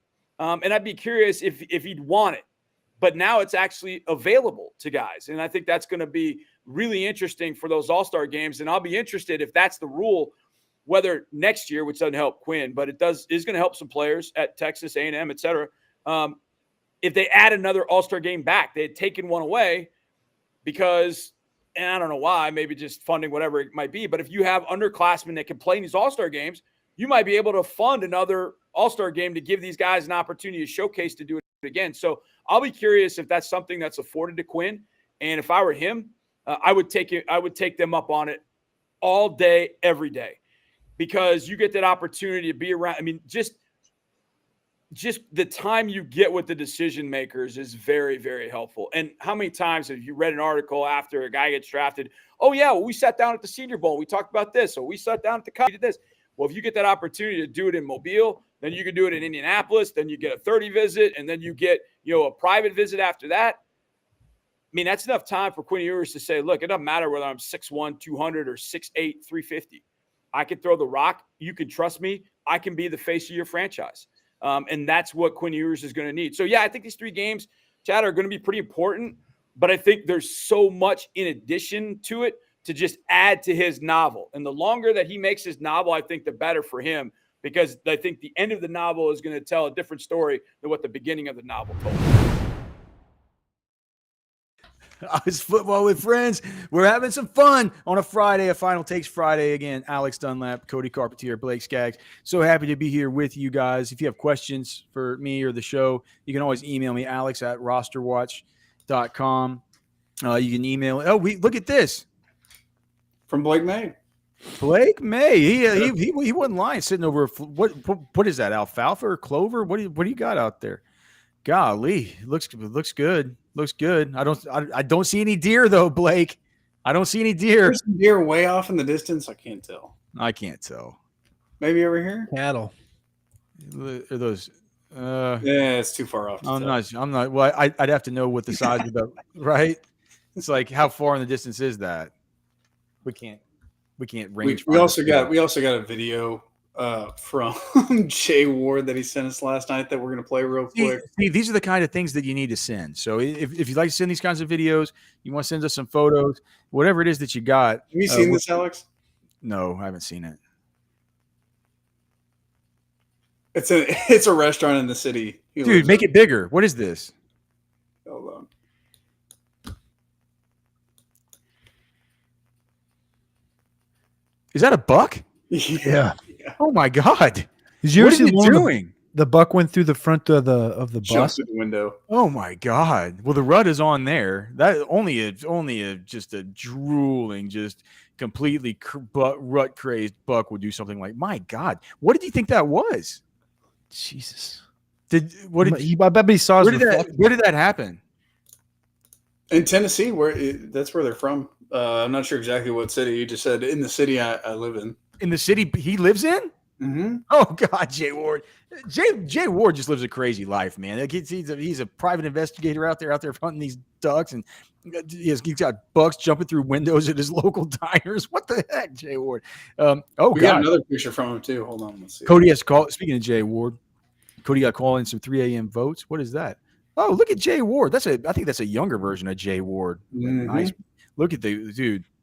Look at golly. Look at the brow tines, right? Look how long they are on that thing. Those are some things that'll poke your eye out. Martin, right? Tennessee. My gosh. Cody has calling some 3 a.m. votes. Looks like I'm ahead, I guess. What do we have here? And then we have this from. Ooh, look at the Blake May. wide tines on that thing. From who? Blake May. Oh, well, he's not seeing that right now. That's what. That's what he's waiting for. That's when he's over walks out in that food plot. Holy shit! Nice. All right. Hey, I love it.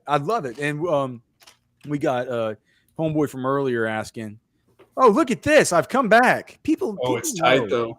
People know it's. People know. People know that whenever you vote for Alex, things get kept real cool around here, man. So we'll see what happens. But I do think you implemented the new rule this week, didn't you? What's that? What's the new rule? Every time that one of us says vote for me, then you get detracted one vote. So I got a tally. Alex has done it 7 times. I've done it 0. So it's going to be 7 votes detracted, right? some sort of integrity in elections stipulation that we've added in. All right. Well, we'll see if he can come back. 74 votes though. That seems like a lot. Good. More than the likes we got. I think we. I don't know if we got come on, you guys can like the show. It's easy. It's free. It's free to like it. So make sure and do it. Let's get to a couple more final takes and let's put together a prize picks and we'll get out of here for the weekend. Man, I'm sure you guys are. Everyone with kids is super pumped to now have the kids back for what we're gonna have them for 9 days. Like they got a big 9-day weekend coming up. So kids are home, man. So we'll get out of here and kind of go see them. But we got a few more final takes to get to. How many Longhorns at the combine? This is one I got to get out the old notepad for. So I was going to say just the same thing. So similar last week, we talked about the Senior Bowl, and I think we both were at the 6 number. Or we were both at the 5 number, and it ended up being 6. And Alex missed on Quinn, and I missed on Watts. So we did pretty decent there. Combine's going to be a little bit tougher. Combine, I think I'll just start from the top. I think Worthy goes. I think Adnai goes. I think Whittington gets an invite. 6 players from this defense are going to be at the combine, Blake. It's going to be disgusting. It's unbelievable. Okay, you can go on, Cody. I'm sorry. Jones, Jatavian Sanders, Jonathan Brooks. Even though he's not going to perform, he'll still be there. Devondre Sweat, Byron Murphy, Alfred Collins.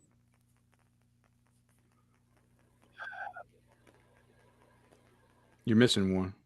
I was trying to look at I was debating nothing. I'm not gonna do that. I think he's gonna come back. Jalen Ford, Jade Barron, Ryan Watts, Ryan Sanborn. I'm at Man, 13. that's going to be such a fun week.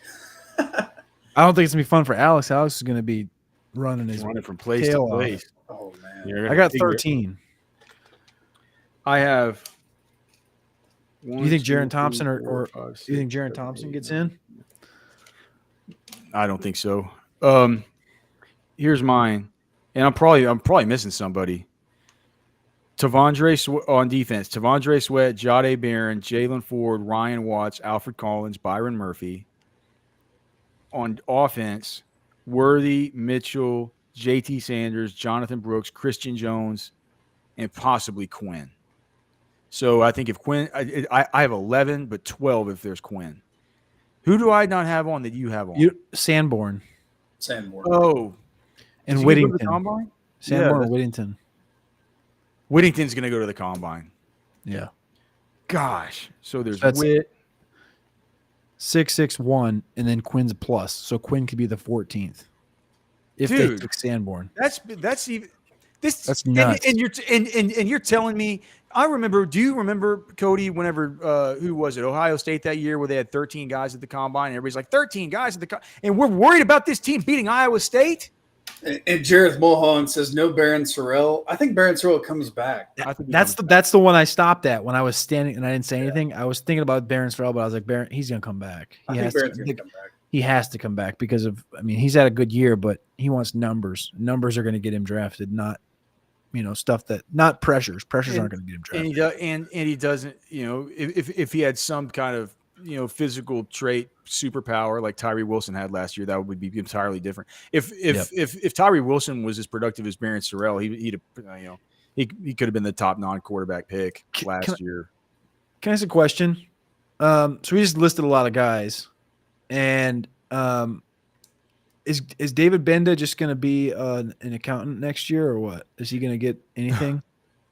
Well, I mean, I think he's going to be one of these guys that probably will be like, hey, brother, we'll see you at pro day.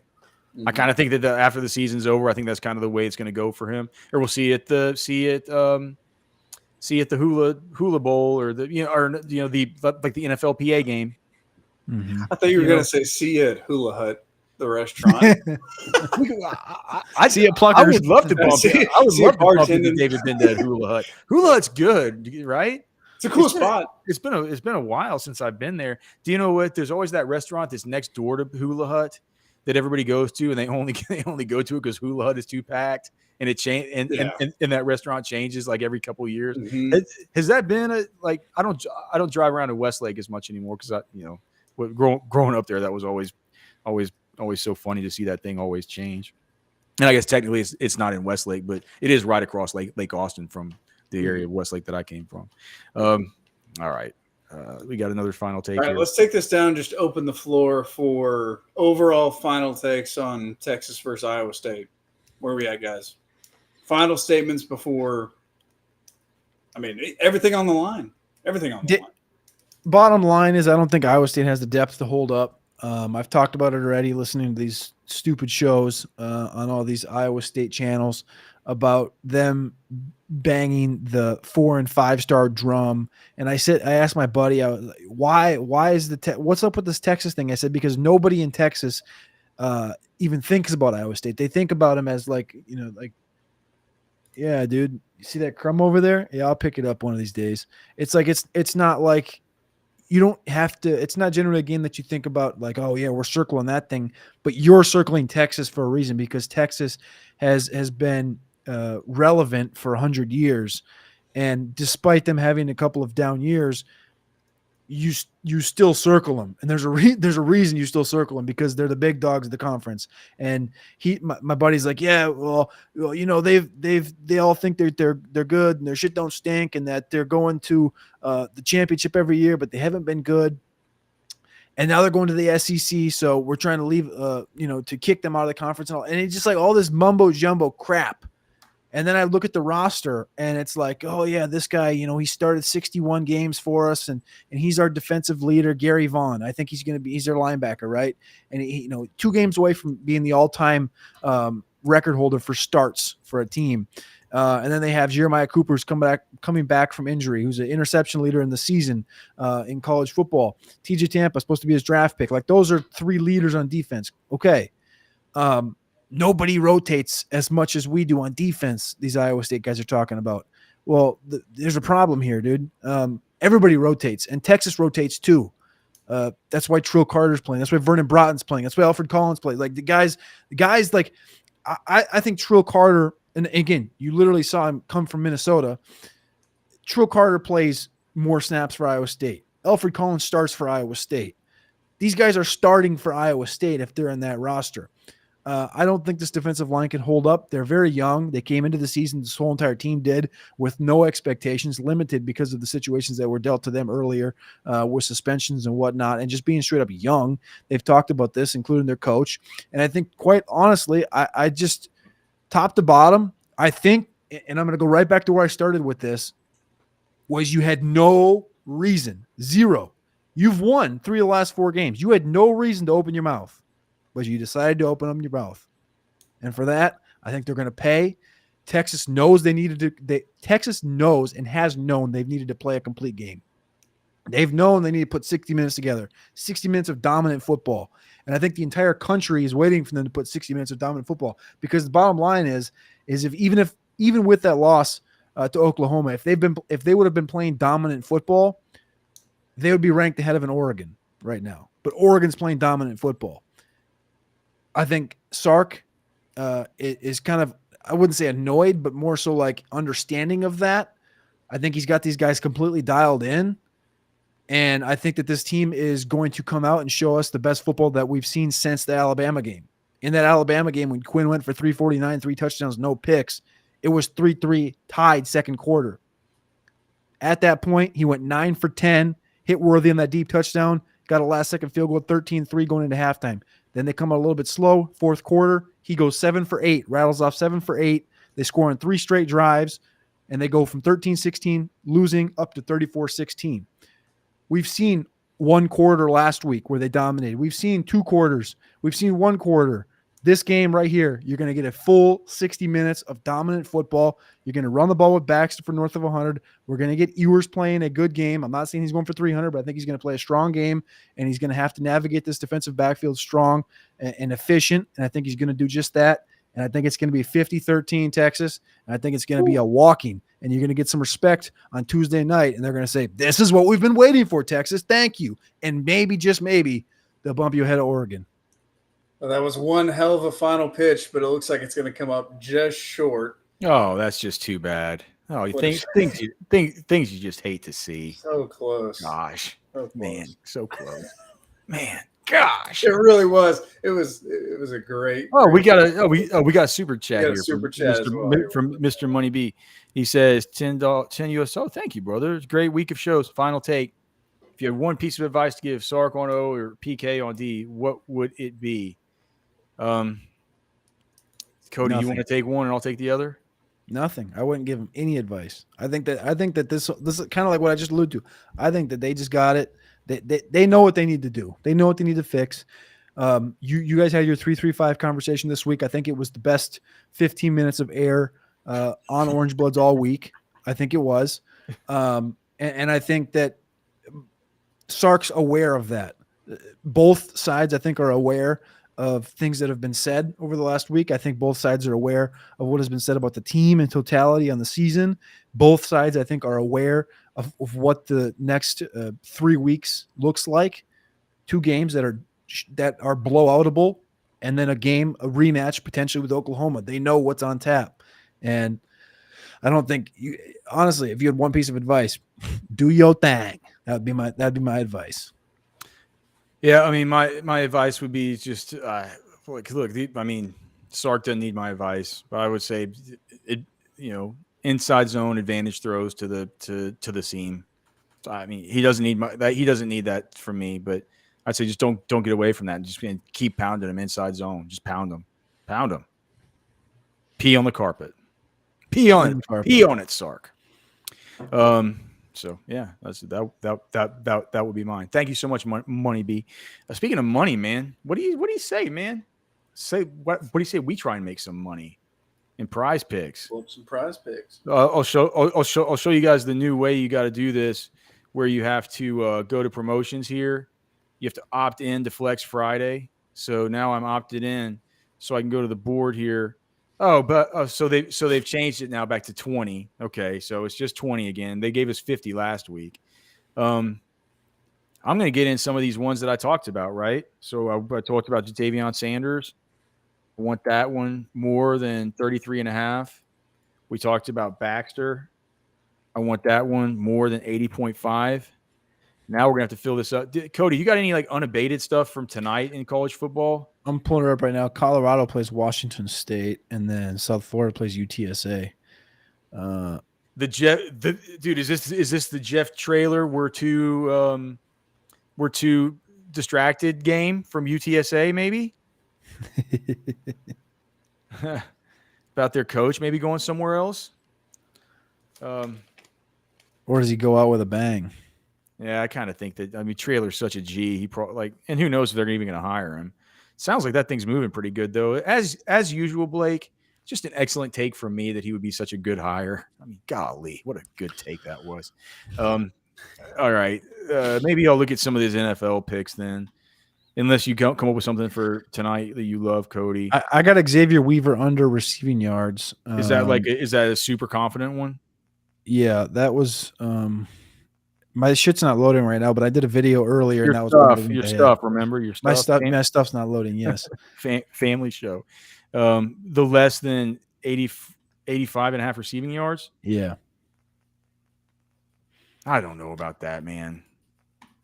You don't gotta take it. Yeah, I'm not gonna take that. Let's go to NFL and just see. I like looking at the receptions markets. Let's just see. You know, I heard Lord Reeves point out. Oh, McCaffrey, 4 receptions. McCaffrey, I forgot about that one. McCaffrey. Mm-hmm. He's gonna have more. It's like 4 receptions. They don't have it. Sheesh. I think Thielen gets back on board if this game is going to be a blowout by the Cowboys, right? And they're switching back to Frank Reich as the play caller. Sark After Dark says Frank Harris under passing yards in the chat. Frank Harris under passing yards? Why? UTSA. I mean, I'm not going to. Number's 271. What about – gosh, hadn't CeeDee Lamb just gone much more than this, Reese? They're just thinking it's going to be too big a blowout.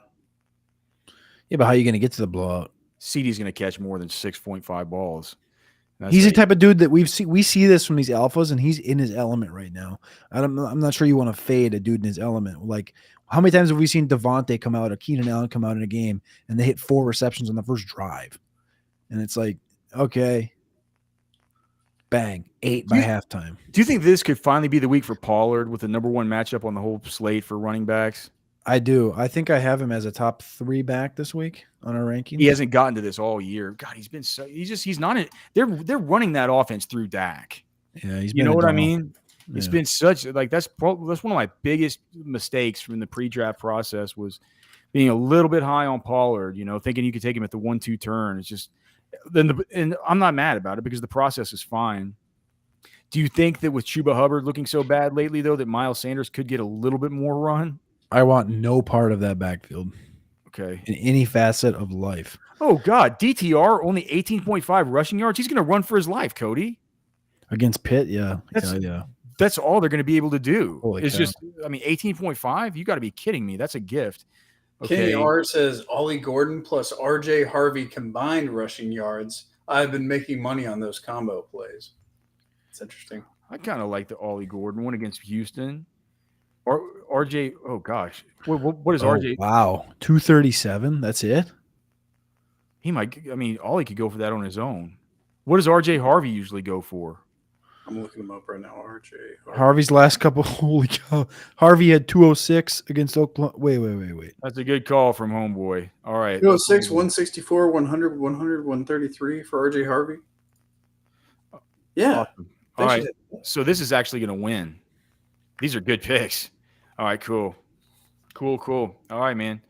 So what I did here was I just clicked to use my Flex Friday protected play. So if it doesn't hit, which it will, I'll just get the money put right back into my account. That's how Flex Friday works. Place entry, free shot at 5, honey. Awesome. All right. Nice work, boys. Nice work, chat. Thanks to all you guys. Thanks to all you guys for being here all week. As usual, we'll be here on Monday, Tuesday next week. After that, we're getting out of here. We'll be back. I guess Catch said they're doing some pregame stuff on Friday. We'll figure something out on game day, but we'll be in Orange Bloods Live Monday, Tuesday for sure. Monday, Tuesday for sure. Then we'll get out of here. Let everybody have their Thanksgiving. If you guys are keeping up with my content at Orange Bloods, I'm just gonna get it all up on Wednesday morning right before I get out. So the deep dig will be just everything dumped together and probably not written up too much because we all have Thanksgiving and stuff we got to do ourselves, and it's going to take me all that time to get the actual data. So look for that on Wednesday morning. Look for us back here on Monday. Thank you so much to the chat. As usual, man, we tell you guys we would not have a show without you. So for Cody, for Blake, I'm Alex.